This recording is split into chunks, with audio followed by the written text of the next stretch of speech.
Hey, welcome to the upload with Mark Pew, and I have a great pleasure of Ellen Jordan joining me.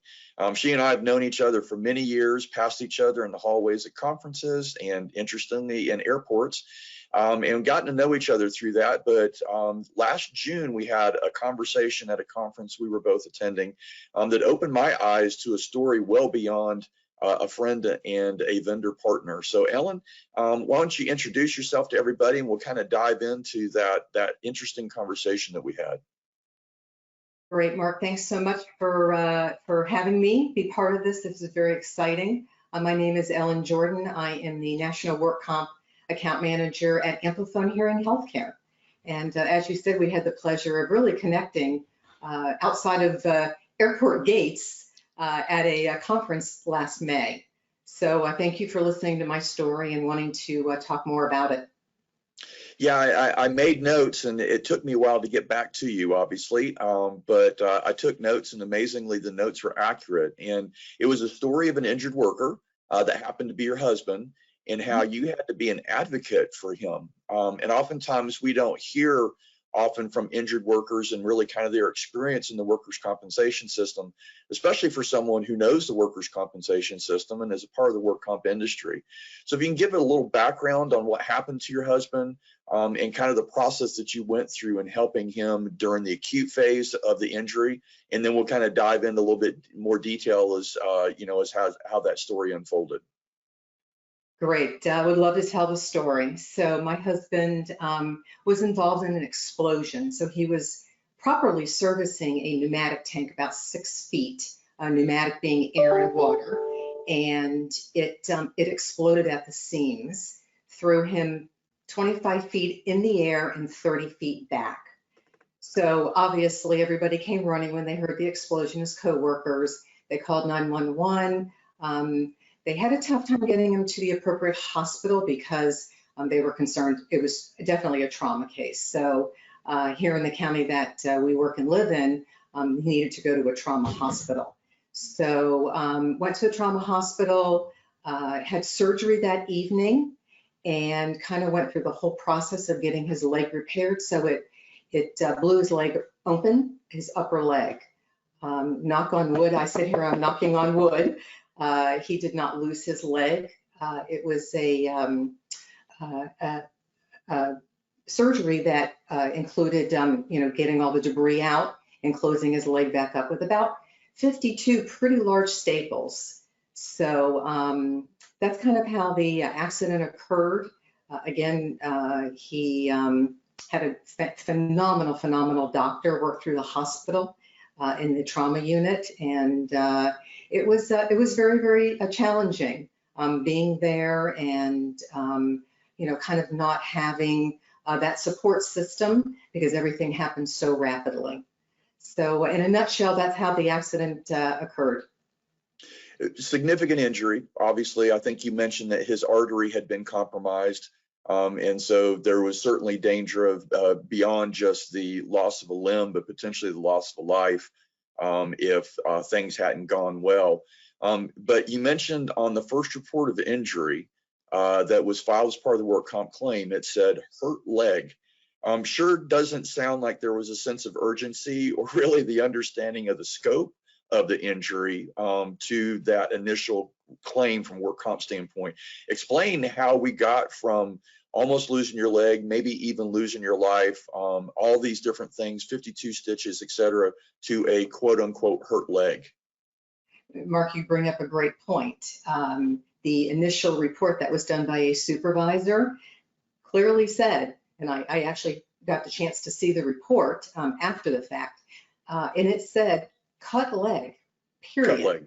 Cut leg. There was no mention of an explosion. There was no mention of being thrown in the air, being thrown back, hitting lockers. That's actually what stopped his, his movement was banging into lockers.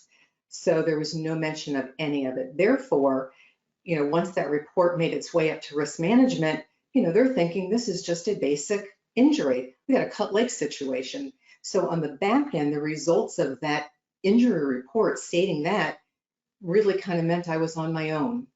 So, no support at that time. I didn't really have that work comp background. I wasn't in the work comp space. So luckily had enough experience in the insurance world to at least know a few things I needed to do. But from an employer or a TPA perspective, there was no action, and rightfully so. They wouldn't have known until they started to deep dive, and then eventually I called the employer. So our industry talks a lot about predictive analytics and looking at data that comes in and red flags and trying to, do that triage, if you will, of the things that can kind of go on the normal track and the other ones that need to be escalated. So this is an example of GIGO, garbage in, garbage out. The cut leg would not have hit anybody's, regardless of how many millions of dollars you spent on predictive analytics and scientists that did stuff. Someone who captured his cut leg never would have hit any of those red flags at all. You're spot on, Mark, and it really truly didn't, because now hindsight 2020, knowing what I know today, being in the work comp industry for the last 15 years, you would have thought, number one, they would have had treated this as a CAT case. I can certainly tell you that EMS treated it as a CAT case. So there would have been a case manager on site, there would have been that support. He was, from a cost perspective, being in the hospital and just sort of laying in the hospital, I'm not sure that all that would have occurred if there would have been all those proper measures taken in place. So to your point, things could have been a lot different, could have run a lot differently with this case, should there have been all of those trigger points with a proper incident report. And fortunately, your husband is doing well. From what I gather, he still doesn't really have any feeling in that leg. So there are reminders of the accident, but for the most part, he's active and doing everything. Is that correct? So he's come full circle with it, right? Thank you, Mark. Yes, he has. He did recover. He does have permanent nerve damage. So as part of the accident and the explosion, he severed the main nerve in his hip, which goes all the way down the leg. So from the knee up, he does not have any feeling.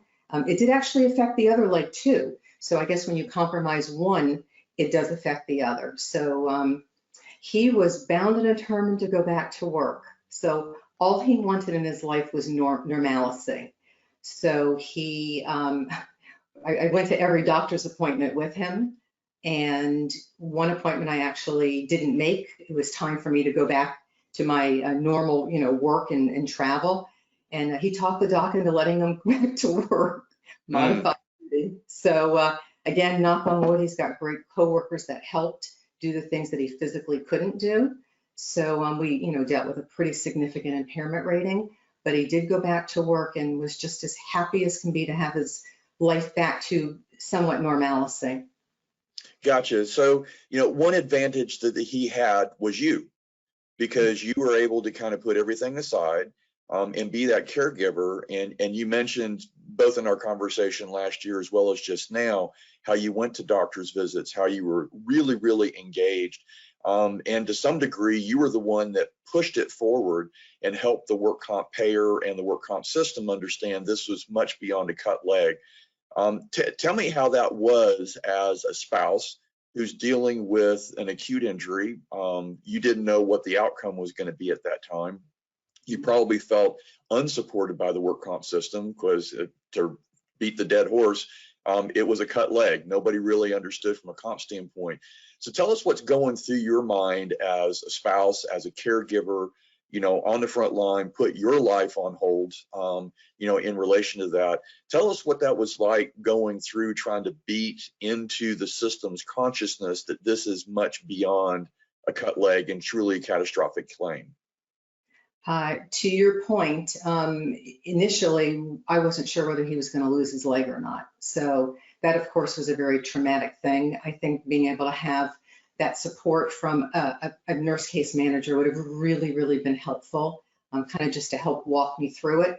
So, they say in times of crisis, you step up and you do what you need to do. I just started grabbing resources from everywhere, including very, very important to everyone to know that there is a hospital case manager. And I connected with that person. She was amazing, and she really, really helped me just get through the traumatic part of it, and kind of gave me some direction. And then I immediately called his employer once things settled down and after surgery, and connected with the employer. And once I connected with his employer, everything changed. So all of the things that should have happened minute one started to happen. So I got that support. They involved a third-party administrator. They called me, and of course I handled everything. My husband was really, not in a state to do anything. He hadn't even taken a step, so out of bed. So the most important thing was to get him walking again and start some physical therapy. So I helped orchestrate part of that, and then of course once his employer and TPA got involved, and the other great part is that their TPA had a telephonic case management division. So not only did I have the adjuster to help me, I also had that nurse case manager as well. And that really helped me get through the process as he started to walk, and then of course go home, because going home then started a whole new set of dynamics in this case. Gotcha. So it's interesting. Once everybody knew on the workers' compensation side that there was something significant, everybody they came out of the woodwork. You had all the help that you needed, and it sounds like you were treated very well by the employer, by the TPA, by everybody involved in it. But there obviously was that gap, like you mentioned, that the minute one until the moment that you interacted with the employer. Not meaning to throw anybody under the bus by any stretch of the imagination, but in retrospect, what could have been done differently so that on minute one, other than the first report of injury, we've identified that, but is there anything else that could have been done, you think, that would have bridged that gap so minute one looked more like minute 72 or 742 or whatever it was? I think a couple of things. I think that maybe I could have made that phone call to his employer myself, at least that next morning after surgery. I think, we were both in a lot of shock, so I wasn't thinking properly. I think some of the coworkers also too could have stepped in and said, wait a minute, what's going on? To this day, I don't know whether they even knew what the accident report looked like. So there was a lot of unknowns there. Irregardless, I still think on the employer side, an immediate investigation. When there's an explosion and that trickles down, I think immediate investigation should have occurred. So I think that that would have put us in a much more positive position, and it would have helped me a lot more. And you talk about having to take this on your shoulders, just from the trauma of all of it, seeing my husband laying there, in a trauma setting, with a leg that they wouldn't let me see that was totally exposed. It does a lot of things to your brain and to your thinking. So my thinking, I don't think, was spot on. But I think there could have been some other things that could have happened that might have sped things up just a little bit. The supervisor actually, I think, could have taken a much greater role and reported, post what had happened. There was an EMS vehicle on site, and that right there to me speaks a lot. Yeah, so obviously the employer's on the front line. They knew that an explosion happened. They could have seen the ambulance out front. Should have known that it was significant. You're absolutely right in the middle of normal by being not normal during that time period. There's so many things going on inside your head, and you're certainly not thinking clearly. At some point, the fog lifted, and you were able to contact the employer and kind of get things going. But it raises a question for injured workers that don't have a support system. For those injured workers that may be in that same situation, but they don't have a spouse or a partner or a friend that could oversee and push things forward like you did on behalf of your husband. And that injured worker really is all by themselves, and there's no really to speak for them, advocate for them. Any advice, any thoughts, on how the system can do better? You mentioned the investigation and the employer being much more proactive and getting the TPA engaged. Certainly the case manager of the hospital understood what was going on, but even she may not have understood it was a workers' compensation case and understood who to get involved. So, for that injured worker that may not have the benefit of someone like you that can advocate for them on their behalf, what are some things, some hints that you could maybe throw out there for people to consider? First and foremost, if you're in that situation, I would say to connect with the case manager at the hospital. I would also say to call your doctor. So that's one of the things that I neglected to mention. I called our physician, our regular physician, and just told them what happened. And our doctor was very instrumental in helping us get through the system. He suggested the hospital case manager and said, of course, when things settle down, call your husband's employer. So picking up the phone and calling a physician and connecting with the case manager at the hospital would be absolutely very, very helpful in this case. Gotcha. Let me just ask maybe an obvious question, but maybe it's not so obvious. What was your opinion of workers' compensation during this process? And I had misplaced, I thought you were already in work comp, but this preceded your involvement in comp. So as an outsider that didn't understand the industry, had this, chaos thrown at you, you weren't getting kind of the support. What was your thought about work comp initially between day one and minute 1 and minute 5,722 and the moment that kind of the wheels engaged and everybody got involved in it? Good question. So day one was, I'm screwed. That's really my first thought. They're not there for me. What are we going to do? How am I going to get through this? What do I need? I'm thinking post-surgery, all the things that my husband needed, the wheelchair. I can't even tell you some of the other things, a shower, something for him to go in the shower with once he was able to. There was so much DME equipment that he needed. So all this is going through my brain. How are we going to get through this? So from the work comp perspective, it without a doubt made me wonder, it's not existent. Really, what good is a work comp program? Because there's nothing here for me.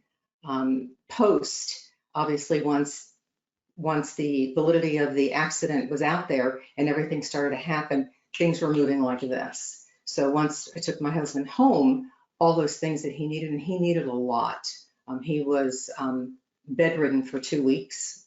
So we needed a lot of things to get him going, and we needed a lot of support from family and friends. So our adjuster even offered to get us some help, home health care, which my husband refused. So he only wanted me and he only wanted family members. So everybody pitched in and we took shifts because I was also working too. Of course, it was a renewal time. I was working for Cigna Dental at the time as a national account manager. So we happened to have this accident right during renewal time. So I was working in between. So there was family members that came and helped, and he needed a 24-hour babysitter. So thank goodness for the support of friends and family. Gotcha. Post all of this and all the things that he needed, all the durable medical equipment, everything came very, very quickly, and it made his recovery go so much faster. They sent a wheelchair. So at some point, at least he could get out of bed and go into a wheelchair for a little bit. So the lesson for the workers' compensation industry at this point is to be as close to minute 1 as possible, to get it right up front, because when we get it right and we understand what's going on, the system worked perfectly for you and your husband at that point. But there was that gap between the, oh my gosh, what just happened, and I'm all alone and I don't know what to do, and the system engaging. That was a very difficult time for you. So as an industry, we need to figure out how to make sure that minute 1 is minute 1 of engagement, right? And that incident report, that accident report is so critical. And I think that from a training and employer training perspective, I think that there should be some, from a supervisor perspective, there should be that training that occurs within the risk management department throughout an entire organization, employer organization. This is what triggers a workers' comp case or an accident, and complete it correctly and as true to the words that you know. So maybe some investigation could have been done by the supervisor as opposed to just filling out a form. I'm hoping that he asked some questions. Obviously not, because if he would have asked questions, he wouldn't have put cut leg. Right.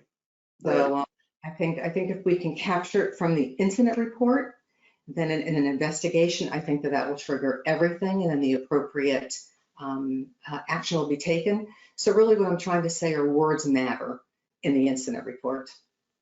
Absolutely. I wonder where you heard that from. Mark, I'm not sure, but I do. I'm having a light bulb off in the brain, but it's very, very true, and it's so spot on. And it would change the whole course of my husband's work comp accident. Well, I'm so glad that you shared the story with me and that other people can hear the story, because I think there's some definitely great lessons to learn. I'm really glad that you and your husband are doing well, and that you survived and really thriving after this.